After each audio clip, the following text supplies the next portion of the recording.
personal growth topics as a whole tend to fail to bring in steady, lucrative income. What coaching programs and products actually do well, where clients are excited about it, they put real money on the table? It breaks my heart to see dedicated, passionate, talented coaches that have gone out there and invested in certifications, then sit at their desks, create products and programs because they're told to do that, and then they struggle, either because people aren't willing to invest or because very few are. So I want to deep dive into this whole topic of topics. What topics actually do well? What topics don't?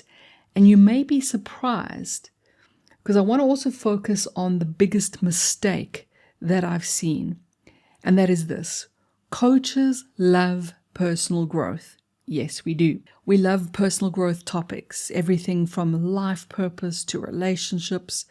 We are suckers for that deep inner work. We just want to facilitate meaningful change, personal growth. Yes? I mean, it's part of the reason we became coaches. So here's the mistake. We then also see that these topics do well on social media. They sell books, they get lots of likes, they get lots of followers. So we make this assumption: I love those topics, people seem to love those topics, I'll make coaching products around life purpose, relationships, personal growth, fulfill your potential, rise to the highest expression of your being. You know, all these beautiful words that inspire us. But here's the truth. In reality, when it comes down to people actually saying, yes, here's my money, I want to do a 6-month program with you, I want to sign up for 3 weeks of coaching, I want to be your client, and I'm willing to invest time, money, and effort, these topics do not do well, at least in my experience. And of course, I'm always available to being wrong. There are always exceptions. But the coaches that I see time and time again struggle, and myself included, and I'm going to actually tell you a little bit of a story about this, personal growth topics as a whole. So I'm catching all those little subtopics like life purpose and fulfill your potential and all that beautiful, juicy inner work tend to fail to bring in steady, lucrative income. That doesn't mean they don't bring in income, but people seem to be willing generally to spend less on this. They're happy to buy a book, they might want to attend a workshop, but to generate sustainable income as coaches, which for many of us has been a priority because we didn't want to just be weekend coaches. We wanted to make a living and make a difference. But that means we have to put on like our business hats, which a lot of coaches realize they don't even have. So they've got to get more business savvy, and they don't want to compromise on their heart and soul, their calling, which I totally get. So do you have to choose between profit and purpose? Do you have to offer the kind of very surface coaching? News is no.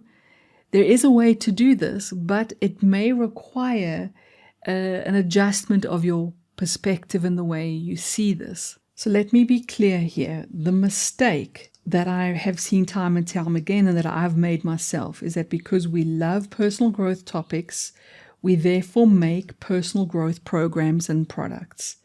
This is exaggerated by the fact that we see these kinds of topics do well on social media, so we assume they're going to do well. But the reality is they often fail to bring in steady, lucrative income because people don't want to put real money on the table for this. So what's the solution? How do we actually make sure that we as coaches get to do the work we love, the deep inner work, around topics that we love, like life purpose, relationship work, personal growth, spiritual growth, but still actually attract good income and bring abundance into our lives? The solution lies in understanding the difference between what I'm calling the shop window and the shop. So what I mean by the shop window is how you package your product, your program. It's the title you use. It's the topic, which of course is also linked to the niche. What niches and pockets of people are you going to go actively after and look at, and what are you going to attract? There's a difference between what you put in the shop window versus the actual program and the actual client experience, what they experience when they're on a journey with you. So for example, you might create a very lucrative, attractive shop window product, and you give it a title that is appealing and that actually is seen as valuable. But your real shop product, the actual experience that the client goes through, includes a lot of good inner work. So you still get to do the work that you love. You still get to provide the actual depth of coaching that you know works for clients as well. But you package this into a lucrative, attractive shop window product with titles and with topics that people see as extremely valuable. Because of my love for deep inner work, for wisdom, for growth, for the pursuit of truth, and because of the impact this path brought to me and continues to, in my 20s, I actually built a coaching business and training business that was entirely focused on topics like life purpose and relationships. It was all spiritual growth, personal growth, and I attracted a lot of people. I was teaching and working with at least 60 to 120 people per week for just over 10 years. So this outwardly was amazingly successful. I also attracted 2 book publishing deals. I was asked to speak around the world. And I'm so grateful for those years of experience. But I could never charge more minimal amounts for those kinds of topics before people stopped saying yes. The people placed on those kinds of topics, which they said was life-changing, just seemed to be into very little currency. And I just assumed that that's just... But whenever I try to increase prices or charge more, it just didn't work. And I'm sure there are exceptions in the world. But I've seen this time and time again with some of the coaches that I've mentored and worked with over the years. They say, Cole, no, I'm going to do it. I'm going to create a relationship coaching focus. And then they realize that in reality, very few people want to put any real money on the table for these kinds of topics. They're willing to buy the books, yes, and they're willing to follow on social media, etc., and they're willing to pay small amounts for small things, but not anything substantial. Led by inner guided work, I at some point dramatically changed my business model. Wisdom taught me or showed me that my purpose was like an apple tree, and that I was chasing away the rain clouds. I was saying to the rain clouds, no, don't rain on me. I'm following my purpose. I'm doing deep spiritual work. I'm focused on giving back. And it was literally like an apple tree saying to the rain clouds, don't rain on me.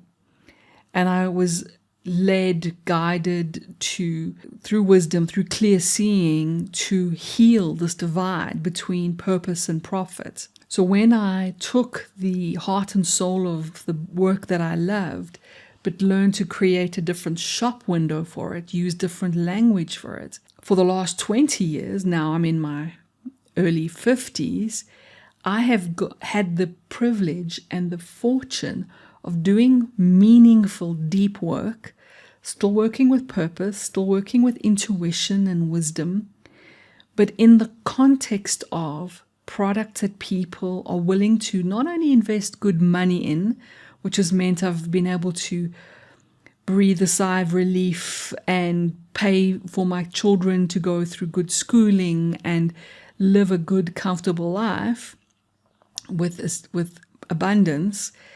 But because people took it more seriously, they have not only changed their inner lives, they've changed their outer lives. So the topic and the frame and the shop window that I changed was towards career and business development with inner work as part of the package, as part of what was in the shop. Does that make sense? So what I've seen work for myself and for the many, many master coaches that I've had the fortune of working with as a mentor and as a trainer for close to 2 decades. Number 1, create popular high-value shop window products and topics. So in other words, you strategically and intentionally look for those topics that people are willing to put time, money, and effort into. Because obviously, not only do we want to attract and create sustainable income for ourselves so that we can look after our families and have good lives and do meaningful work, but also because it's not just about the money. Clients also will put more effort into the meaningful change around the topics that they care about.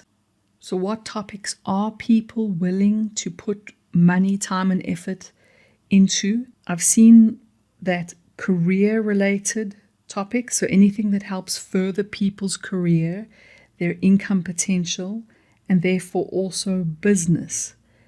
So career can include leadership developments, career developments, and business growth. Now, please don't get me wrong. I'm not saying that all coaches must only focus on building career and business products. Absolutely not. I'm just saying that think about what people are actually willing to put real money on the table for. Other popular high-value topics includes health, but of course, we only go into those kinds of topics and product developments if we're certified and licensed to work in that space. Number 2, you still get to deliver the inner work as part of the actual experience. And in fact, a lot of people, once they start chatting to you, when they see that your journey, that the experience that you're going to deliver for them is going to include depth of inner work, it actually will set you apart from a lot of your competitors and will help also to distinguish your ideal clients. Because if a client is not interested in inner work, they might not be your ideal client. But to find that happy marriage of somebody who wants that outer, tangible, deliverable result and wants to or are willing to do the inner work, you've got a really beautiful sweet spot. Number 3, what really works is to look for pockets of people, niches, who need and can afford you. And it really is the combination. The need part of it is that they are actively looking for a solution. You don't need to educate them about the value of what you're offering or about the solution. They know there's a solution and they're looking for it. And they can afford it. They've got the disposable income to put on the table, and they also have the time and the energy to do that. Number 4, stay open still to new niches. I always say be unniched. So even though our shop windows work better when they are focused on niches, and when we are talking to a particular group of people, we want to focus our language on that group of people, still be available to discovering new niches along the way, because you may discover a very lucrative niche like literally bumping into a new kind of pocket of people that really needs you and can afford you. Please, please, please, please, please, please, please, don't try to perfect a product at your desk and then what I call hope and promote. So many coaches sit at their desks agonizing over how much should I charge, how many weeks should this be, what should be in the first session, what should be in the second session, and they perfect this thing sometimes with a lot of agony. I call it faffing over fonts.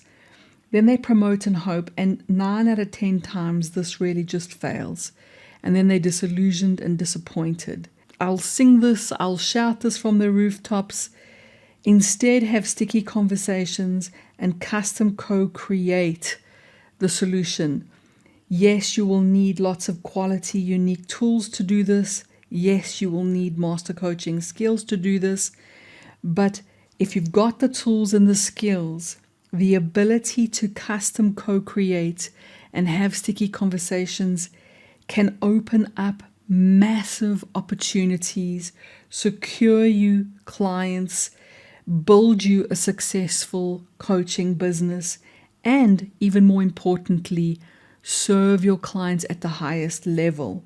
I created a free, comprehensive video course on how to go from your first client to your 10th to your 100th using natural business building principles called the 7 Spiral System, and you can go check that out. It's ungated, so you don't even have to opt in. I don't even need to get your email address there. It's all there for you at innerlifeskills.com/clients. And even when we're delivering the coaching product, the actual program, I still believe that we should continue to custom create. So when you have the theme, let's say, of career development or business building or team cohesion or whatever the outer topic is, you're on, let's say, session number 3 and you bump into a relationship challenge. You bump into somebody feeling lost and they don't have purpose. If you've got those tools, if you've got those skills, you could easily just dip into your toolboxes to meet your clients at their place of need. Now, this also turns out to completely align with the ICF's International Coaching Federation's core competencies. In fact, at a PCC professional coach level and MCC master coach level, I'm an MCC coach, you're not meant to be putting frameworks onto clients, but you're meant to be dancing with them in a journey of discovery where you are led by their requests and what they put on the table. And of course, then you've got the skills and the knowledge to meet them there. And I call it meeting your client at their place of need. So instead of perfecting a product at your desk, pushing it on to people or hoping and promoting, look for lucrative, high-value topics, create shop window products in draft form, and then have sticky conversations. And a sticky conversation means that you're looking for what is significant for the client in front of you. Not low value, high value, that they're actually looking for. So what significant searched for solutions that are quite specific are they looking for? And then you Lego build solutions for the person in front of you. And if possible, even accommodating what duration, what pace, etc. that they're needing. And the more you start co-creating and custom building for people in front of you, trusting yourself and trusting the tools and the skills that you've acquired, you will see a pattern. And the pattern is the same kind of people keep saying yes to the same kinds of products and loving what you're doing. Those especially are the products you want to start putting on your shop windows and bringing attention to, promoting. So heal, profit, and purpose inside of you. put on your business savvy hat and still do the deep, meaningful inner work that's called you to this path in the first place.